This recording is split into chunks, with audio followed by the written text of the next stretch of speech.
भारत माता की, भारत माता की। श्री नरेंद्र मोदी, श्री नरेंद्र मोदी।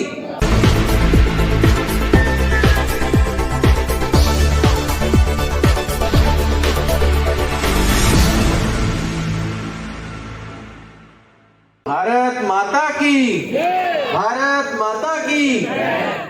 श्री नरेंद्र मोदी, श्री नरेंद्र मोदी। नमस्कार, नवजागरण लाइव में आपका स्वागत है। अभी हम हैं सहादरा जिला कार्यालय के सामने आनंद विहार बस्ती कॉलोनी में, और सेवा बस्ती कॉलोनी में हमारे साथ दिल्ली प्रदेश के भाजपा उपाध्यक्ष विष्णु मित्तल जी हैं। और आज ये स्वच्छ भारत के तहत एक कार्यक्रम की शुभारंभ किए हैं। इनसे जानते हैं क्या है विशेष है। सर, स्वागत है आपका। नमस्कार, आपका भी स्वागत है यहाँ पे आने के लिए। आज हमने जो आनंद विहार सेवा बस्ती है, इसको हमने स्वच्छ रखने का संकल्प लिया है और हमने प्राइवेट एजेंसी से टाई अप किया है। उसके कर्मचारी, सफाई कर्मचारी झुग्गी में इस सेवा बस्ती में रहेंगे और दिन रात सफाई में लगेंगे। जी, आज पूर्व प्रधानमंत्री का जन्मदिन भी है, और ये जो आप स्वच्छ भारत अभियान की शुरुआत कर रहे हैं, ये माननीय नरेंद्र मोदी जी का एक बहुत बड़ा अभियान रहा। जो विपक्ष है वो लगातार आप लोगों पे आरोप लगा रहा है कि गठबंधन के नेताओं को आप लोग जानबूझ के अंदर करते जा रहे हैं, एक-एक करके। तो उनको कोर्ट से जमानत क्यों नहीं मिल रही? आप कह रहे हैं चार्जशीट दाखिल ही नहीं होने। जुडिशरी जमानत नहीं दे रही है। आप सोचिए कि मनीष सिसोदिया कब से जेल में बंद हैं, संजय सिंह कब से जेल में बंद हैं, और अब तो देखिए कितना बड़ा दवाई घोटाला।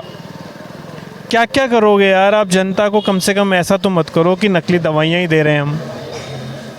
चलो, आपने शराब घोटाले में पैसे खाए, जल बोर्ड घोटाले में पैसे खाए, लेकिन ये तो जनता से जुड़ा मुद्दा है। जो लोग मोहल्ला क्लिनिक में इस एक्सपेक्टेशन से जाते हैं कि हम दिखाएंगे डॉक्टर को, हम ठीक होंगे, और उनको नकली दवाइयाँ मिल रही हैं, तो मैं तो अब कुछ कहना ही नहीं चाहता। इससे ज़्यादा क्या कहूँगा, पूरी देश की जनता देख रही है। दिल्ली में केजरीवाल के 10 साल के बाद कूड़े का ढेर खत्म करने के दावे देकर फिर एमसीडी में आ गई आम आदमी पार्टी, लेकिन कूड़ा का ढेर बढ़ता हुआ दिख रहा है, खत्म नहीं हो रहा है। हाँ, चलो, अब दिल्ली की जनता एमसीडी में भी देख लेगी केजरीवाल को। विधानसभा में तो देख ही लिया। चलिए, 2024 में क्या रहेगा वो तो देश की जनता ने बता नहीं दिया। अभी 3 राज्यों के आपने चुनाव परिणाम देखे, उससे साफ साफ पता है कि देश की जनता ने मन बना लिया है कि तीसरी बार प्रधानमंत्री नरेंद्र मोदी जी बनेंगे, और इस बार 400 पार। Okay, thank you sir. तो आप अभी क्या क्या करेंगे जनता के लिए? स्वच्छ भारत का प्रण तो देश के प्रधानमंत्री आदरणीय नरेंद्र मोदी जी ने लिया था 2014 में जी। और भारतीय जनता पार्टी भी उनके इस प्रण को लेकर संकल्पित है कि हम भी जो हमारा छोटा सा प्रयास जहाँ भी कर सकते हैं वो करेंगे। तो आज हमने जो आनंद विहार की जो सेवा बस्ती है, जो झुग्गी बस्ती है, इसमें हमने सफाई का संकल्प लिया है।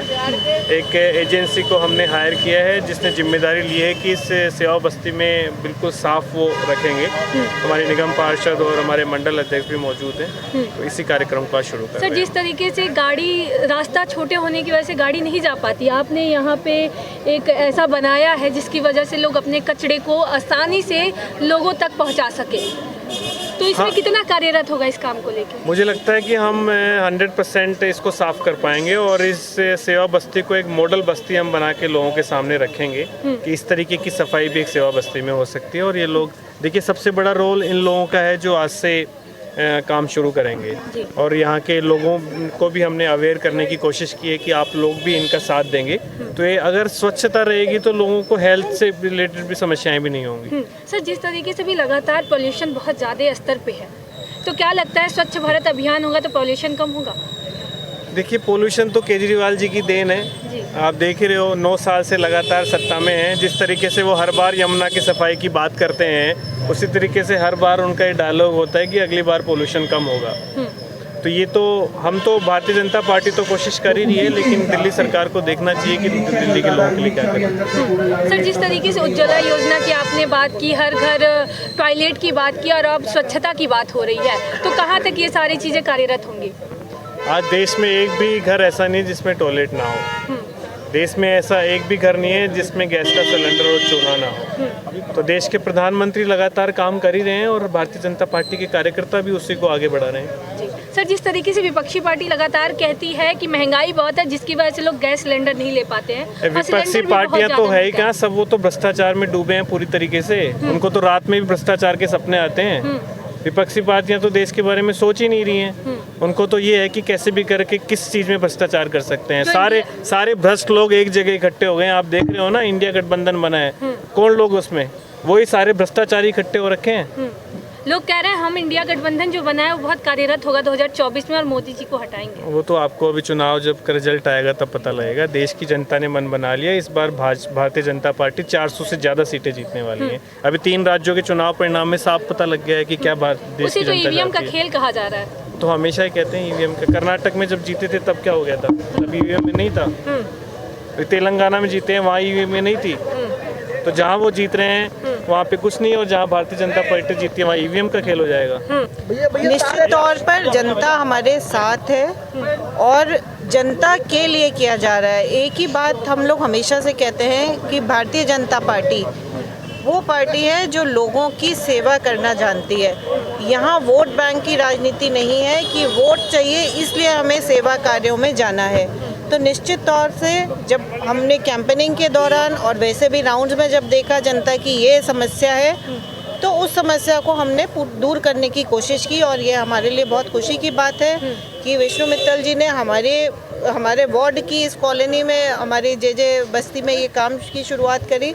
निश्चित तौर से इससे जनता को लाभ मिलेगा और महिलाओं की जो सबसे बड़ी परेशानी है कि आए दिन बच्चे बीमार होते रहते हैं या गंदगी है, लाभ यही मिलेगा कि जो हमारी समस्या है यहाँ पर बहनों की कि आए दिन बीमार हो जाते हैं बच्चे और बाहर निकलो तो कूड़ा ही कूड़ा दिखता है, तो वो समस्या दूर हो जाएगी। क्योंकि हमारे निगम भी काम कर रहा है, पर जितना साधन चाहिए उतने साधन निगम के पास अभी है नहीं। तो अब इस तरह से हम सफाई को दुगनी गति दे पाएंगे। और आनंद विहार झुग्गी जो इस समय हमने जिस कार्य के लिए चुनी है, तो वाकई आनंदमय माहौल हो जाएगा क्योंकि बच्चे भी स्वस्थ रहेंगे और सफाई भी रहेगी। मैम, जिस तरीके से आप लोगों ने रोजगार देने की बात की और लोगों को अभी आपने बोला कि 150 कपड़े ऐसे बनाए गए हैं जो झुग्गी के लोग हैं, तो क्या लगता है उस चीज़ से जितनी भी गरीबी स्तर पे लोग हैं वो आगे बढ़ेंगे? इससे महिलाओं को मदद ज़रूर मिलेगी क्योंकि स्किल है, सिलना जानती हैं, पर उनको अभी काम नहीं है। तो कहीं ना कहीं पॉकेट मनी के रूप में या कुछ सहायता ज़रूर मिल रही है। और हमारा प्रयास है इस तरह से, जिस तरह सेल्फ हेल्प ग्रुप काम करते हैं, इस तरह से काम करके महिलाओं जो सिलना जानती हैं, कढ़ाई जानती हैं, जो किसी भी तरह की उनको उनकी ज़रूरत किसी तरह के प्रोजेक्ट से जोड़। प्रधानमंत्री जी कहते हैं कि ये अमृत काल है और हम आज़ादी के 100 वर्ष पूरा करके जो हम इसको अचीव करेंगे कि भारत नया भारत बन जाएगा, भारत पुनः विश्व गुरु बनने के रास्ते पे है, तो ये सब योजनाएं जरूर करें। प्रधानमंत्री जी सेवा में लगे हुए हैं और उन कामों को देश देख रहा है और देश मन बना चुका है। देश की जनता का साथ है, देश की जनता का भारतीय जनता पार्टी पर और मोदी जी पर पूरा विश्वास है। Thank you.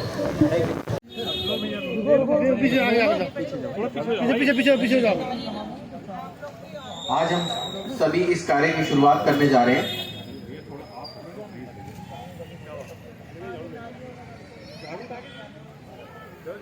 तो उसी के हिसाब से अभी ई रिक्शा चलता था, ई रिक्शा भी अंदर से कूड़े लाने में इतना सक्षम नहीं हो